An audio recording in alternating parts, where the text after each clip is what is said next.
Welcome to Motivational Humanity. You are not alone. What if the thing you've been hiding your whole life is the very thing that makes you strong? We spend so much of our lives wearing armor without even realizing it. We hide pieces of ourselves, tuck away our tenderness, and protect our hearts in ways that feel necessary, even natural. At first, it feels like safety. At first, it feels like survival. But over time, we begin to notice a subtle weight, a heaviness in our chests, a distance in our relationships, a quiet exhaustion from always holding back. We're constantly on guard, carefully measuring what we show, what we say, what we allow others to see. And while that armor might have once shielded us from pain, it starts to come at a cost. There's a quiet sadness that comes when you realize you've been hiding. You look in the mirror and see someone who is strong, capable, even resilient, but not fully alive.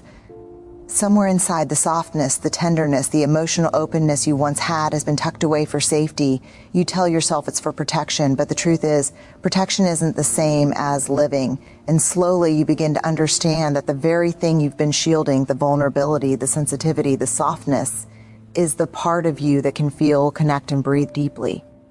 It's a strange and humbling realization. What you thought might break you is actually the bridge to connection. The armor that once made you feel safe now keeps you separate from others and even from yourself.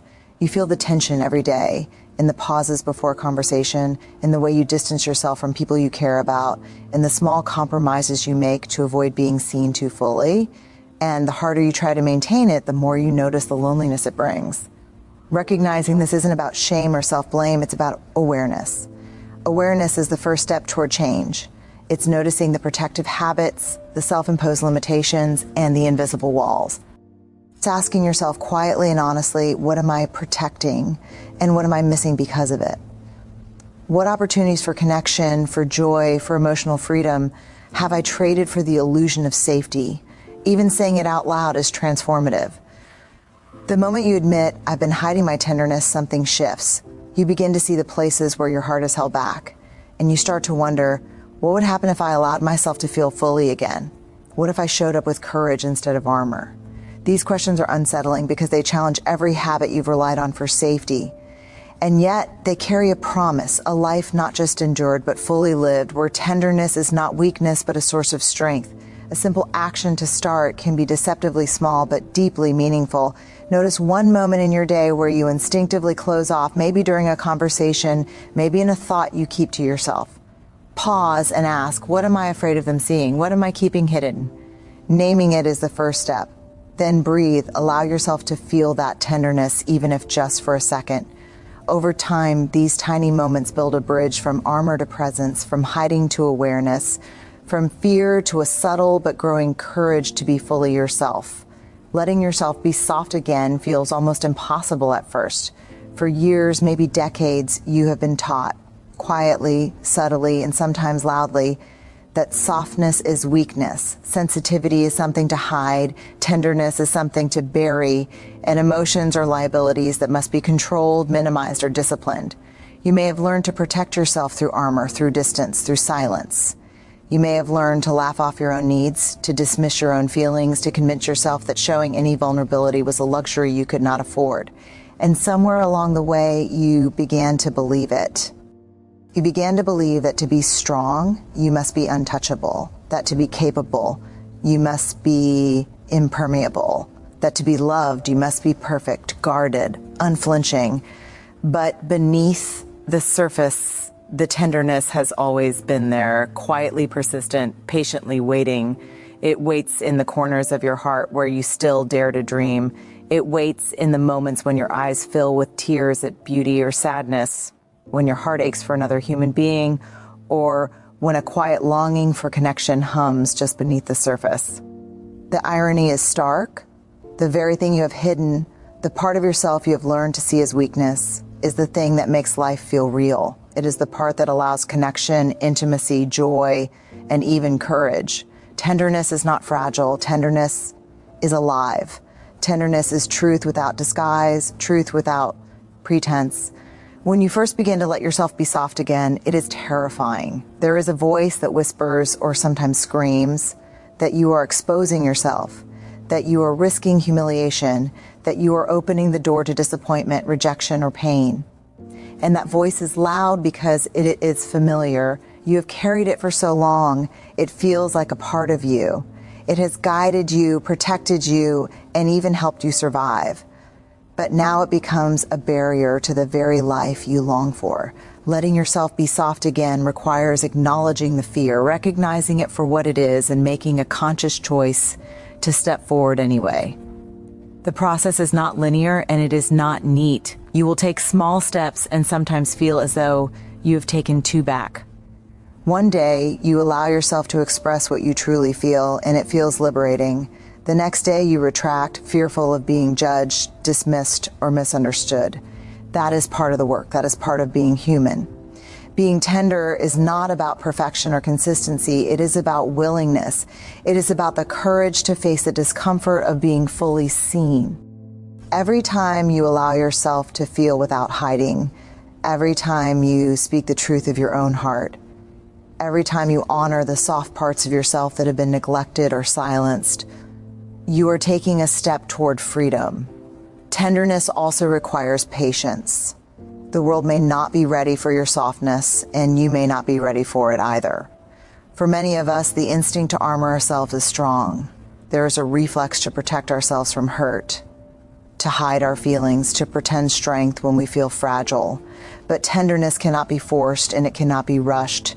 It unfolds gradually, almost imperceptibly at first, in the quiet moments of reflection, in the gentle acknowledgement of your own feelings, in the way you allow yourself to breathe when your emotions surface. It is nurtured by small, consistent acts of self-compassion, naming what you feel, sitting with it without judgment, allowing yourself to cry when tears rise, or to speak when your voice has been silent. One of the most difficult parts of this journey is realizing that vulnerability is not about exposing yourself to danger or dependence on others for validation. Tenderness is not a request for sympathy or approval. It is the deliberate choice to inhabit your emotional life fully, to honor what is alive inside you, and to respond to your own feelings with care. The courage comes not from being protected by others or validated by their acceptance, but from standing in your own truth and recognizing your own worth. You may discover gradually that the people who truly matter, those who resonate with your authenticity, who respect your boundaries, who respond to your honesty with empathy, will stay. And the rest, who are unwilling or unable to meet you in your truth, will drift away. And that is not a loss. That is space being made for connection that is real, not transactional or performative. Letting yourself be soft again also means embracing imperfection. It means realizing that emotions are not flaws and sensitivity is not a deficit. It means understanding that feeling deeply does not make you fragile, it makes you human. You may stumble in this process, you may overshare, misstep, or feel exposed, you may encounter misunderstanding or rejection. But these experiences, as painful as they can be, are not failures. They are invitations, opportunities to practice resilience, to refine your boundaries, and to deepen your relationship with yourself. Tenderness teaches you that life is not about avoiding discomfort, but learning how to inhabit it fully, with grace and integrity. The transformation that occurs when you begin to embrace your softness is subtle and profound. Your relationships shift, not because others change, but because you change. You begin to engage with the world from a place of authenticity rather than armor, from a place of presence rather than defense. Conversations feel different. Connections feel deeper. You notice moments of joy that you had previously overlooked, moments of intimacy that had been obscured by distance, moments of beauty and love that you had unconsciously pushed away. There is a lightness in being tender, a quiet strength that comes from inhabiting your emotions fully and openly. This is not a journey that ends. Tenderness is not a destination. It is a practice. It is choosing each day, each moment to allow yourself to feel, to express, to connect. It is noticing the reflexes of protection, the old habits of hiding, and making conscious choices to respond differently. It is a commitment to live with honesty, empathy, and courage, to honor the soft parts of yourself as much as the strong parts, and to recognize that both are essential to a fully lived life. Practical steps can help anchor this practice in daily life. Begin by observing the moments when you instinctively close off. Notice the tension in your body, the tightness in your chest, the reflex to withdraw. Pause, breathe, and silently ask yourself, what am I feeling right now? What am I afraid of showing? Then allow yourself to feel that emotion fully, even if only for a moment. Speak it aloud if it feels safe, or journal it if speaking is too exposing.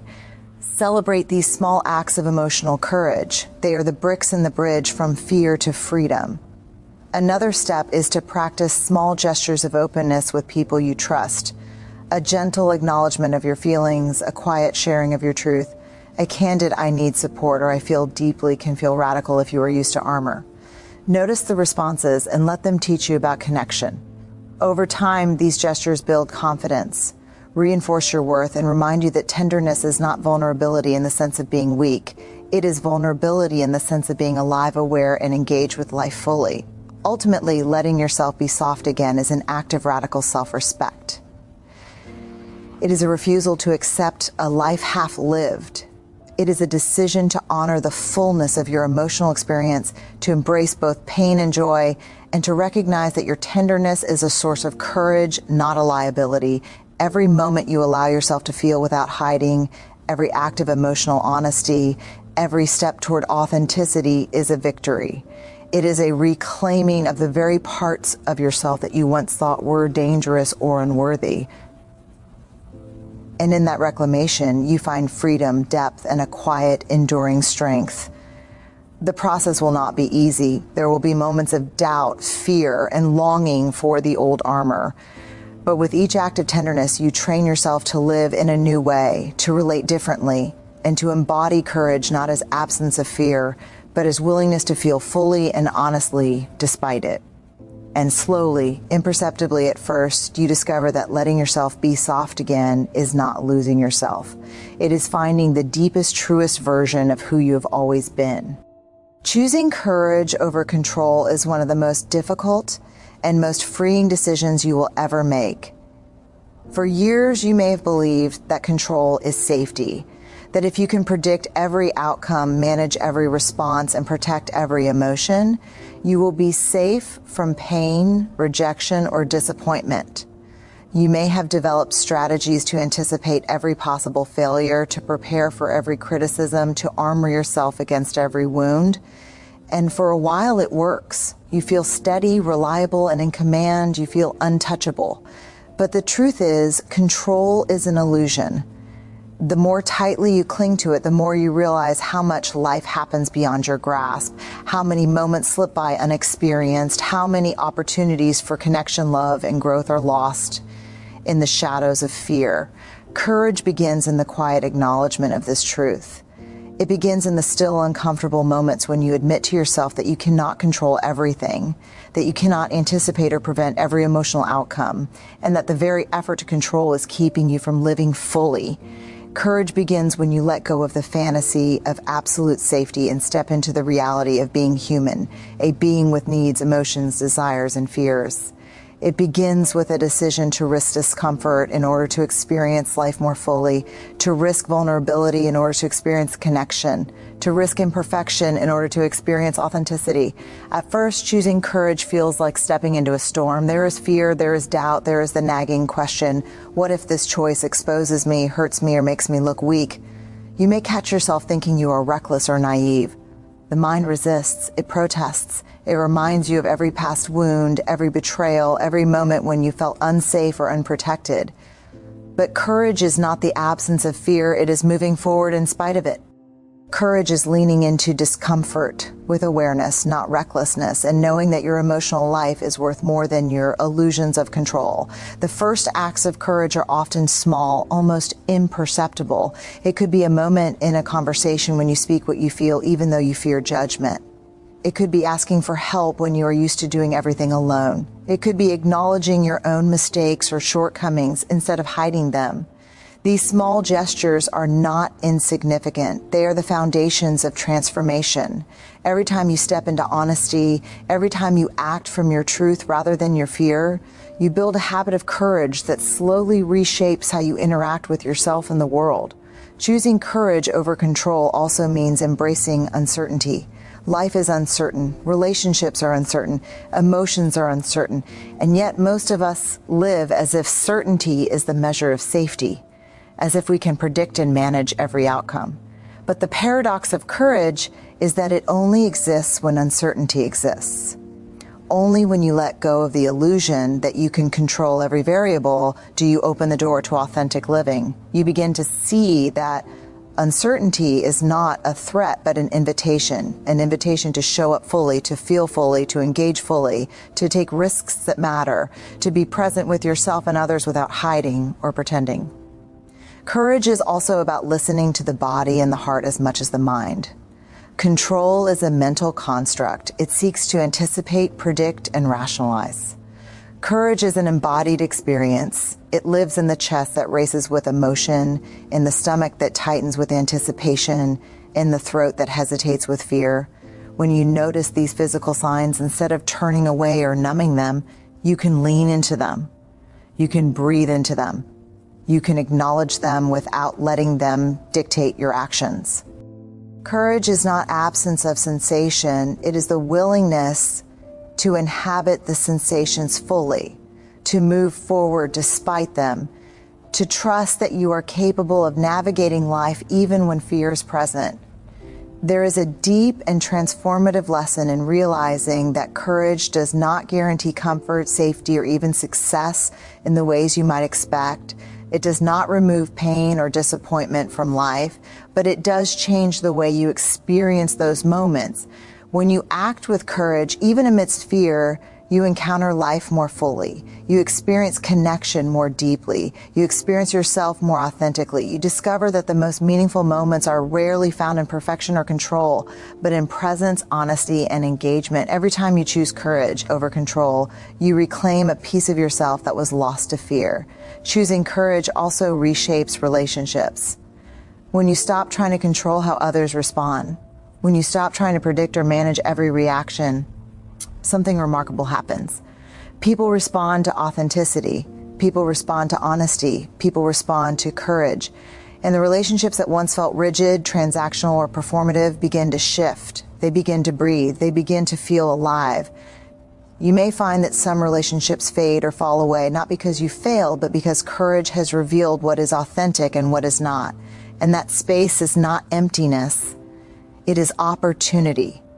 Opportunity to cultivate connection with those who resonate with your truth, with those who can meet you without pretense, with those who value presence over performance.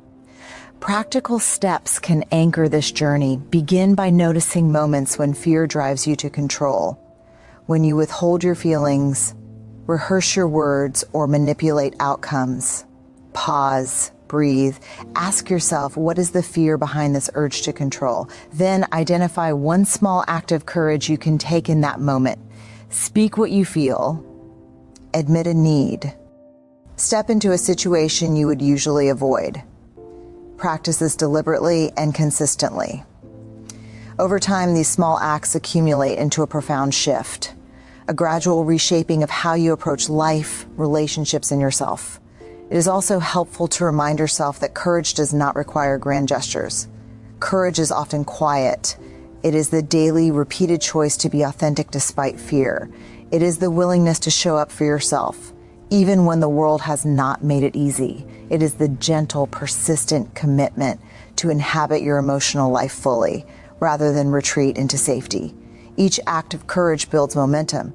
Each act strengthens the neural pathways of bravery, authenticity, and presence, and over time, fear loses its grip.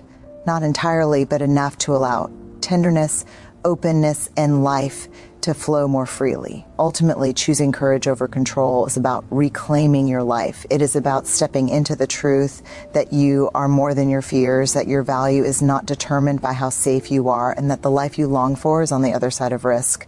It is about discovering that when you lean into discomfort instead of away from it, when you act with honesty instead of manipulation, when you allow yourself to be fully seen instead of hidden, you awaken a strength that has always been there. The strength that comes from living fully, from connecting deeply, from embracing the uncertainty of life without losing yourself. And so each day becomes a practice. Each moment becomes an opportunity to choose courage. Each choice, no matter how small, is a reclaiming of your authenticity, your tenderness, and your power. You may stumble, hesitate, or retreat at times, but even in those moments, the very awareness of what it means to choose courage is a step forward. Over time, you discover that courage does not require you to be fearless, only willing to step into life fully, willing to let go of control, willing to feel, to connect, to show up. And in that willingness, the world begins to feel different, not because it has changed, but because you have.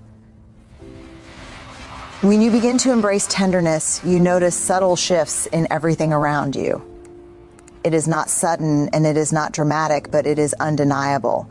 The world feels different, not because it has changed, but because you have. You start to notice the spaces where you've been holding back, where you have been constraining yourself with fear, doubt, or self-protection. You see the ways in which you have dimmed your light, softened your voice, or hidden your heart in order to avoid discomfort. And with each realization, there is both sorrow and relief. Sorrow for the years you have spent shielding yourself. Relief in knowing that it is never too late to step into a new way of being. Tenderness transforms how you relate to others. When you allow yourself to feel, to be soft, to express vulnerability, your interactions begin to carry a new depth. Conversations are no longer transactions, they become exchanges of truth. Moments of connection are no longer fleeting, they have weight and resonance. People respond to authenticity in ways that surprise you, sometimes with empathy, sometimes with reflection, sometimes with the quiet acknowledgement that they too have been hiding. The energy shifts not because you have controlled it, but because you have opened yourself. The act of showing up fully, without armor, communicates more than any words ever could. It communicates honesty, presence, and an unspoken courage that is palpable. At first, this openness can feel disorienting. You may catch yourself holding back out of old habits, slipping into patterns of self-protection even when you know they no longer serve you. You may feel exposed, fearful of judgment, or uncertain about how others will receive the real you. But these moments are not failures, they are part of the practice. Transformation is not a straight path. It is a rhythm of hesitation and courage, withdrawal and engagement, fear and trust. Each time you choose tenderness over armor, you reinforce a new pattern, slowly rewiring your mind, your heart, and your relationships to reflect authenticity rather than fear. One of the most profound changes is how you set boundaries. Tenderness does not mean surrendering to others or allowing yourself to be hurt. On the contrary, it clarifies what is acceptable and what is not. When you are attuned to your own emotions, when you acknowledge your needs and desires, it becomes easier to discern where to draw the line. You communicate your boundaries calmly, clearly, and without aggression, not out of fear or defensiveness, but out of respect for yourself. People may react in ways that are uncomfortable, but over time they learn that your tenderness carries integrity and that your openness is not negotiable but steady. This shift also transforms how you experience love, friendship, and intimacy. Tenderness allows for deeper empathy and connection because you are no longer hiding behind walls. You listen more fully, respond more openly, and engage more honestly. You recognize that connection is not about perfection or control. It is about presence, mutual respect, and shared vulnerability. You begin to see that the relationships worth investing in are those that reflect these values, and that it is okay to let go of relationships that cannot meet you in truth.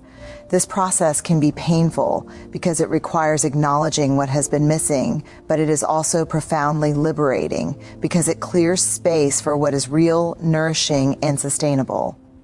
Tenderness also changes how you show up in the world beyond personal relationships. In your work, your creative endeavors, or your community, you begin to operate from a place of authenticity rather than obligation or performance. You make choices that align with your values, speak in ways that reflect your truth, and engage in actions that feel meaningful rather than performative. This presence is contagious. Others respond to it unconsciously, drawn to the energy of someone who is fully inhabiting themselves without pretense. And you notice that paradoxically, the more tender and open you are, the stronger and more resilient you feel, not in spite of vulnerability, but because of it. The path is not without challenges. Tenderness makes you more aware of pain, both your own and that of others. You may feel the weight of the world more acutely or sense the fragility of human connection more deeply. You may encounter resistance, misunderstanding, or even rejection when others are unprepared for your authenticity.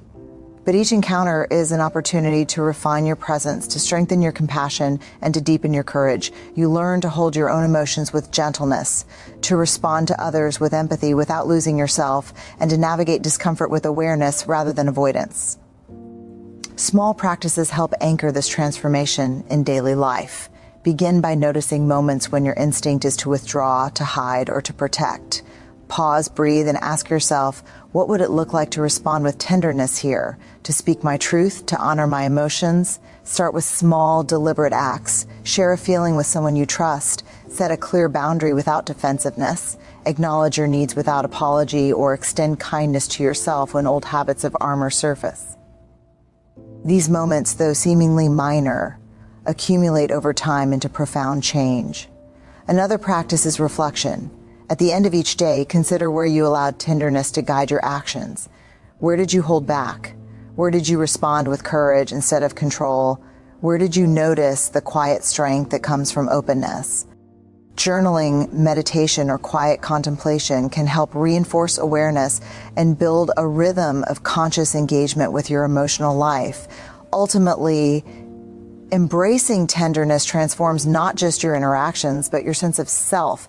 You begin to feel at home in your own skin, more aligned with your values, more connected to your emotions, and more capable of authentic connection.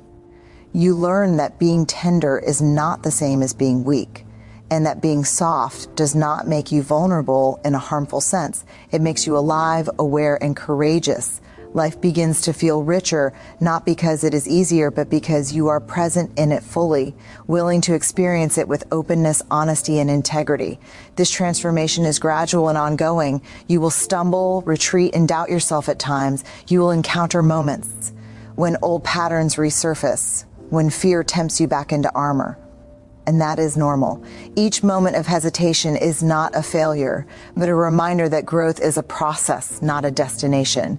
Tenderness is a practice, a discipline of the heart, and a daily commitment to inhabit life fully rather than retreat into safety. As this new way of being unfolds, you will notice a subtle but profound joy in the ordinary moments. A shared laugh feels deeper, a quiet moment feels more vivid, a connection feels more genuine. You begin to trust yourself more, to honor your own feelings, and to approach the world with empathy, courage, and clarity. The act of allowing tenderness to guide you changes the way you show up, not just for yourself, but for everyone around you. It becomes a quiet revolution, invisible to some but deeply felt by those who experience your presence.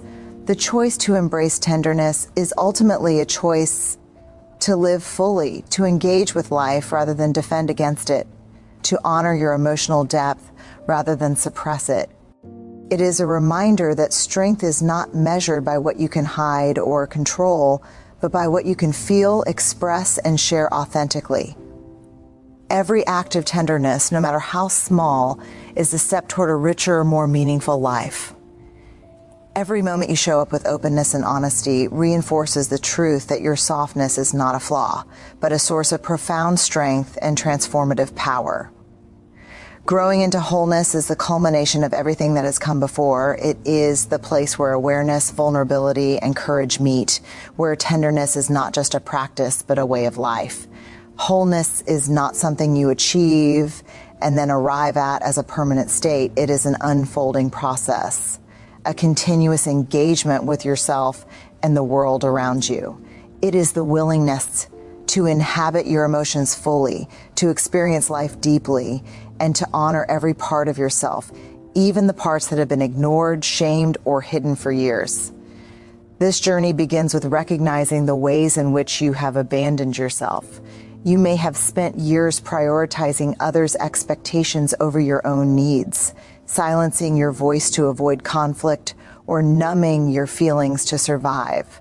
You may have cultivated habits of perfectionism, self-criticism, and comparison, believing that control and distance were the keys to safety. And yet, despite all of this, something inside has always yearned for more, a quiet, persistent longing for connection, authenticity, and the freedom to be fully alive. That longing is your heart reminding you that you are whole, even if you have forgotten how to feel it. The first step toward growth is radical self-acceptance. You begin to see yourself clearly, acknowledging your strengths and weaknesses, your brilliance and your mistakes, your tenderness and your toughness. You stop hiding or apologizing for the parts of yourself that have been deemed unacceptable or fragile. Instead, you meet them with curiosity, compassion, and respect.